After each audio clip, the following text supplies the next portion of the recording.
ಇಲ್ವೇ ಇಲ್ಲ, ಅವ್ರಿಗೆ ಗೊತ್ತೇ ಇಲ್ಲ. ಈ ಜನಪ್ರತಿಗಳು ಅಂತ ಪ್ರತಿನಿಧಿಗಳಂತ ಯಾರನ್ನು ಕರಿತಿರೋ ಗೊತ್ತಿಲ್ಲ. ಆ MLAಗಳಿಗೆ ಶಾಸನಸಭೆ ಅಂದರೆ ಗೌರವ ಇಲ್ಲ, ಶಾಸನಸಭೆಯಲ್ಲಿ ಏನು ಮಾತಾಡಬೇಕು ಅಂತ ಗೌರವ ಇಲ್ಲ.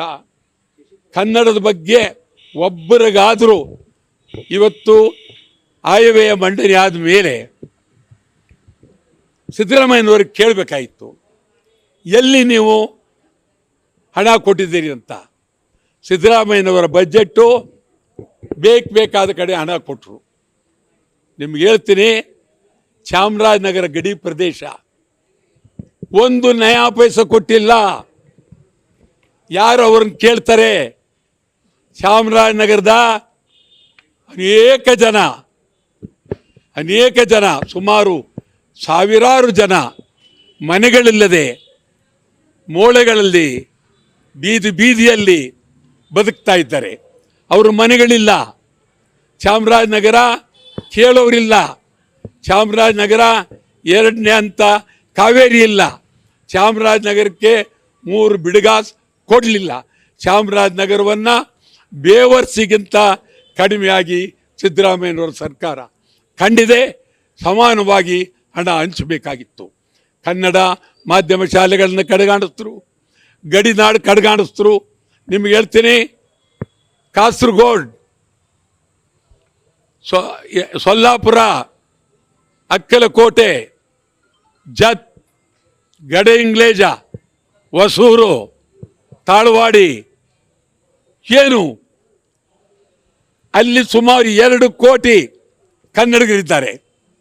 ಕನಿಷ್ಠ ಅಲ್ಲಿನ ಕನ್ನಡ ಶಾಲೆಗಾಗಿ, ಕನ್ನಡ ಉಪಾಧ್ಯಾಯರಿಗಾಗಿ, ಕನ್ನಡ ಸಂಘಟನೆಗಳಿಗಾಗಿ, ಹೊರನಾಡ ಕನ್ನಡಿಗರಿಗೆ ನಿಮ್ಮ ಆಯವ್ಯಯದಲ್ಲಿ 500 ಕೋಟಿ ರೂಪಾಯಿ ಇಡಬೇಕಾಗಿತ್ತು. ಇಡಲಿಲ್ಲ. ಹೊರನಾಡ ಕನ್ನಡಿಗರನ್ನ ಕೇಳೋರಿಲ್ಲ. ನೀವು ಕನ್ನಡ ಸರ್ಕಾರ ಅಂತೀರೋದನ್ನ ಕರ್ನಾಟಕ ಸರ್ಕಾರ ಅಂತೀರಾ? ಯಾರಿದ್ದಾರೆ ಕರ್ನಾಟಕದಲ್ಲಿ? ತಮಿಳರು, ತೆಲುಗರು, ಮಲಯಾಳಿಗಳು, ಬಿಹಾರಿಗಳು, ಮಾರ್ವಾಡಿಗಳು, ಉತ್ತರ ಪ್ರದೇಶ, ಮಂಡ್ಯವನ್ನು ತಿಂತಾ ಇದ್ದಾರೆ, ಮೈಸೂರು ತಿಂತಾ ಇದ್ದಾರೆ, ಬೆಂಗಳೂರು ತಿಂದಿದ್ದಾರೆ, ರಾಜ್ಯ ತಿಂತಾ ಇದ್ದಾರೆ. ನಿಮ್ಗೆ ಯಾರಿಗೂ ಗೊತ್ತಿಲ್ಲ. ಇಡೀ ಕರ್ನಾಟಕ ರಾಜ್ಯದ ಭೂಮಿ ಬೇರೆ ಭಾಷೆಯವ್ರಿಗೆ ಹೋಗ್ತಾ ಇದೆ. ಕನ್ನಡಿಗರೇ ಎಚ್ಚರಾಗಿ ಕರ್ನಾಟಕ ರಾಜ್ಯಕ್ಕೆ ಕಯ್ಯಾರ ಕಿಣ್ಣಣ್ಣರೇ ಕಾಸರಗೋಡಿನ ಮಹಾಕವಿ ಹೇಳ್ತಿದ್ರು, ಬೆಂಕಿ ಬಿದ್ದಿದೆ ಕನ್ನಡ ನಾಡಿಗೆ.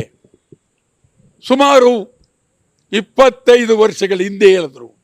ನಿಜ. ಬೆಂಕಿಯನ್ನು ಆರಿಸುವರು ಯಾರು? ಸರ್ಕಾರಕ್ಕೆ ಮನ್ನಣೆ ಇಲ್ಲ. ನಾವು 12ನೇ ತಾರೀಕು ಸತ್ಯಾಗ್ರಹ ಅಲ್ಲದೆ ಸುಮಾರು 25 ದಿನ ಸರ್ಕಾರಕ್ಕೆ ನಾವು ಕಾಲಾವಕಾಶ ಕೊಡ್ತೇವೆ. ಕನ್ನಡ ಮಾಧ್ಯಮ ಶಾಲೆಗಳು ಹಣ ಕೊಡಬೇಕು. ಕನ್ನಡ ಮಾಧ್ಯಮ ಶಾಲೆಗಳನ್ನು ಉಳಿಸಬೇಕು. 30 ವರ್ಷದಿಂದ ಕನ್ನಡ ಮಾಧ್ಯಮ ಶಾಲೆಗಳನ್ನು ನೀವು ಅನುದಾನ ಕೊಟ್ಟಿಲ್ಲ. ಮತ್ತು 50-60 ಸಾವಿರ ಜನ ಕೆಲಸಕ್ಕೆ ತಗೋತಾ ಇದ್ದೀರಿ. ಈಗ ನೀವು ಯಾವ ಜಾತಿಯವ್ರನ್ನಾರ ತಗೊಳ್ಳಿ, ಕನ್ನಡಿಗರು ತಗೊಳ್ಬೇಕು. ಎಚ್ಚರ.